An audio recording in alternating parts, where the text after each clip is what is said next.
Elizabeth Taylor a vécu sous des projecteurs si brûlants que même ses larmes sont devenues un spectacle. 8 mariages, des scandales qui ont fait trembler Hollywood, des bijoux valant des royaumes, sa vie était un tourbillon de glamour et de chaos. Pourtant, dans ces dernières années, ce n'étaient ni les diamants ni les gros titres qui la hantaient. C'était un nom, un lien qui brouillait les frontières entre la royauté d'Hollywood et le pouvoir politique, John F. Kennedy.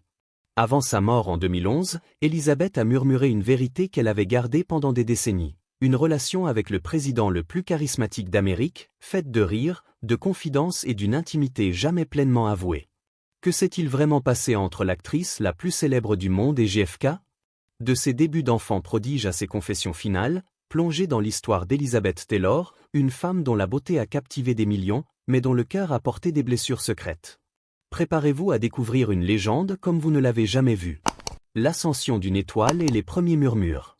Elizabeth Rosemont Taylor naît le 27 février 1932 à Londres, de parents américains. Lorsque la Seconde Guerre mondiale menace l'Europe, sa famille s'installe à Los Angeles en 1939. À 9 ans, elle signe son premier contrat avec Universal Studios, et à 12 ans, National Velvet, 1944, fait d'elle une sensation nationale. Ses yeux violets, soulignés par une double rangée de cils ou un trait génétique rare, fascinent les réalisateurs, qui l'accusent à tort de porter du maquillage. À 15 ans, Elizabeth n'est plus une enfant actrice, mais un produit soigneusement façonné par la MGM, poussé dans un monde d'interviews, de séances photos et d'une maturité imposée. Hollywood des années 40 et 50 est un univers impitoyable pour les jeunes femmes. Les studios contrôlent chaque aspect de leur vie, des régimes alimentaires aux relations amoureuses. Elizabeth, avec sa beauté envoûtante, attire l'attention de puissants producteurs, acteurs et politiciens. Selon Elizabeth Taylor, There is Nothing Like Adam de Darwin Porter et d'Enfort Prince, des rencontres troubles marquent ses débuts. Une anecdote controversée évoque une visite à Ronald Reagan, alors acteur et figure montante, à seulement 15 ans. Elizabeth aurait plus tard plaisanté qu'elle était « l'agresseuse », une déclaration troublante compte tenu de son jeune âge et du déséquilibre de pouvoir. Ces murmures, vrais ou amplifiés, jettent une ombre sur ses premières années. C'est dans ce contexte qu'Elizabeth croise John F. Kennedy. Leur première rencontre remonte à l'enfance, à Londres, où les cercles artistiques de ses parents se mêlent à ceux de Joseph P. Kennedy, ambassadeur américain. Des années plus tard, dans les années 50, elle est une star mondiale, à Place in the Sun, 1951, et lui, un sénateur ambitieux. Les rumeurs d'une connexion plus intime commencent à circuler, alimentées par leur cercle commun Hollywood, Washington, et les soirées huppées où le glamour rencontre le pouvoir. À 18 ans, Elizabeth épouse Conrad Nicky Hilton Jr. Héritier de l'Empire hôtelier, dans un mariage orchestré par la MGM pour coïncider avec Father of the Bride, 1950.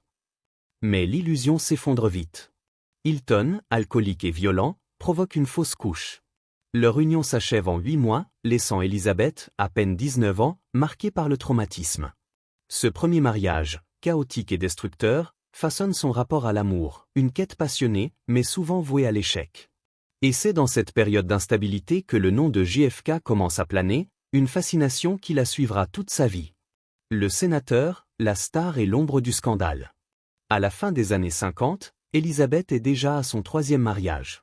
Après Hilton, elle épouse l'acteur britannique Michael Wilding en 1952, avec qui elle a 2 fils, Michael et Christopher. Mais ce mariage, plus calme, manque de passion, et s'effrite en 1957. Puis vient Mike Todd, producteur flamboyant, qui semble enfin lui offrir la stabilité. Leur fille, Lisa, née en 1957, et Hollywood murmure qu'Elizabeth a trouvé l'amour véritable. Mais en mars 1958, Todd meurt dans un crash aérien, laissant Elizabeth, à 26 ans, veuve et brisée. Dans son chagrin, elle se tourne vers Eddie Fisher, ami proche de Todd et mari de Debbie Reynolds. Leur liaison, explosive, devient le scandale de l'époque. Elizabeth est qualifiée de « briseuse de ménage ». En 1959, elle épouse Fisher à Las Vegas, un mariage bâti sur la douleur plus que sur l'amour. C'est dans ce tourbillon que JFK réapparaît. Sénateur du Massachusetts, il est déjà connu pour son charisme et ses liaisons supposées.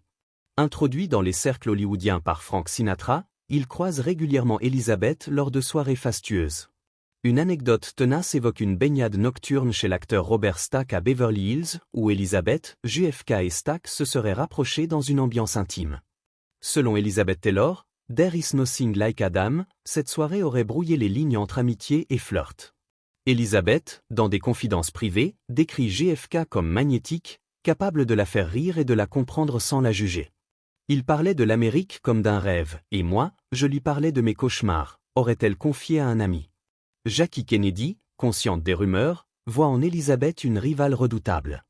Comme Marilyn Monroe, dont la sérénade « Happy Birthday, Monsieur Président » en 1962 attise la jalousie, Elizabeth représente une menace, une icône glamour, riche et indomptable. Jackie, selon des proches, devient paranoïaque à l'idée que Taylor, avec sa beauté et son aura, capte l'attention de son mari. Elizabeth, elle, insiste toujours sur l'amitié, ce n'était pas une liaison, mais une connexion. Pourtant, les tabloïds murmurent des histoires de photos suggestives ou de rencontres secrètes. Vrai ou non, ces rumeurs placent Elizabeth au cœur d'un triangle dangereux, Hollywood, Washington et le pouvoir. Camelot, jalousie et déni. En janvier 1961, John F. Kennedy devient le 35e président des États-Unis, à 43 ans. Avec Jackie, il incarne, Camelot, une ère de glamour et d'espoir. Mais derrière les images parfaites, les rumeurs sur les infidélités de JFK persistent.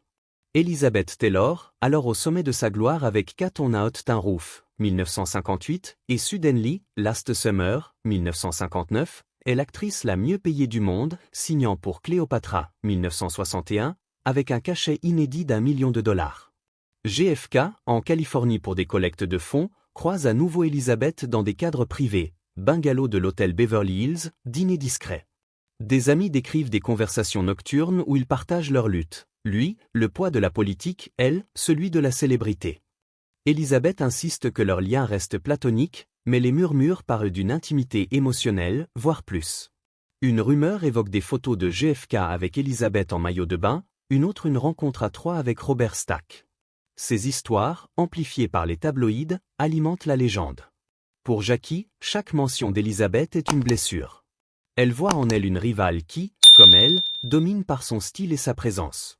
Elizabeth, déjà étiquetée scandaleuse après l'affaire Fisher, devient un bouc émissaire commode. Mais pour elle, JFK est différent. Un homme qui la voit au-delà de l'icône, un rare confident dans un monde qu'il adore mais ne la comprend pas.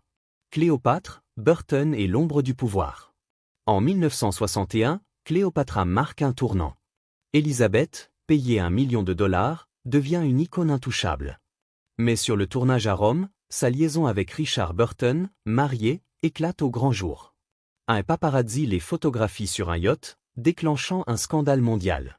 Le Vatican dénonce leur vagabondage érotique, les politiciens américains s'indignent, et les journaux la qualifient de « femme la plus scandaleuse du monde ». Cléopâtra manque de ruiner la 20th Century Fox, mais propulse Elizabeth et Burton dans une romance légendaire. En mars 1964, après avoir divorcé de Fisher, elle épouse Burton, dans ce que les médias appellent le mariage du siècle. Au milieu de ce chaos, les rumeurs sur JFK persistent. Burton, jaloux et passionné, la taquine sur son attrait pour les hommes de pouvoir, plaisantant qu'elle collectionne les présidents comme les diamants. Elizabeth rit, mais ne nie pas l'impact de JFK. En novembre 1963, l'assassinat de Kennedy à Dallas la frappe de plein fouet. Elle s'effondre en larmes, s'enferme, refusant de parler. Ses proches notent que la perte ravive le traumatisme de la mort de Mike Todd. Publiquement, elle pleure avec l'Amérique, en privé, elle porte un deuil personnel. La mort de JFK fige les rumeurs dans un mythe, sans possibilité de confirmation. Jackie, devenue une figure de dignité, rend tout aveu impossible. Elizabeth, engloutie par son mariage avec Burton, laisse l'histoire en suspens, mais confie à des amis que Kennedy était différent. Déclin, activisme et une dernière confession. Dans les années 70, le mariage d'Elizabeth et Burton, volcanique, s'effondre. Ils divorcent en 1974, se remarient en 1975, puis se séparent définitivement en 1976. À 40 ans, Elizabeth porte les cicatrices d'une vie de scandale. En 1976, elle épouse le sénateur John Warner, plongeant dans la politique washingtonienne. Mais la vie formelle l'étouffe, et elle sombre dans l'alcool et les médicaments. Leur mariage s'achève en 1982. En 1991, elle épouse Larry Fortansky, un ouvrier rencontré en cure de désintoxication, lors d'une cérémonie extravagante au ranch Neverland de Michael Jackson. Leur union dure jusqu'en 1996, mais ils restent proches. Dans les années 80, Elizabeth se réinvente en activiste. Face à la crise du sida, elle cofonde l'American Foundation for AIDS Research, 1985, et lance sa propre fondation en 1991. Son engagement, audacieux dans une époque de silence, lui vaut la Presidential Citizens Medal et une admiration nouvelle. Elle transforme sa célébrité en force pour le bien, loin des scandales. Dans les années 2000, sa santé décline. Plus de 30 opérations, une scoliose, des pneumonies et une insuffisance cardiaque la confinent souvent à un fauteuil roulant. Mais son esprit reste vif. Dans l'intimité, elle se confie sur JFK. À des amis, elle admet que leur lien, bien que non physique, était profond. « Il me voyait, pas juste la star », dit-elle. Ce n'était pas une liaison torride, mais une amitié flirtant avec la romance, marquée par des rires et une compréhension mutuelle. Elle regrette la jalousie de Jackie, consciente d'avoir été une ombre dans leur mariage. « J'ai été pourpre, pas écarlate », plaisante-t-elle, revendiquant sa vérité face au jugement. Mort, héritage et la vérité qui a perduré. Le 23 mars 2011, Elizabeth Taylor s'éteint au Cedar Sinai Medical Center, à 79 ans. Fidèle à son humour, elle demande que ses funérailles commencent avec 15 minutes de retard. « Je veux être en retard, même pour mon enterrement ». Inhumée au Forest Lawn Memorial Park, près de Michael Jackson, elle laisse un héritage de films légendaires, Who is Afraid of Virginia Woolf, 1966, d'activisme et de secret. Sa confession sur JFK, murmurée dans ces dernières années, révèle une femme qui, malgré les scandales, cherchait à être comprise. Son lien avec Kennedy, entre rumeurs et réalité, reste une énigme fascinante, un écho de sa vie, glamour, tragique, indomptable.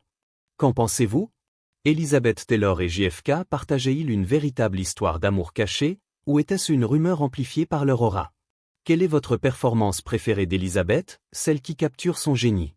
Partagez vos réflexions dans les commentaires, et si cette plongée dans la vie d'une icône vous a captivé, likez, partagez et abonnez-vous pour d'autres histoires sur les légendes d'Hollywood.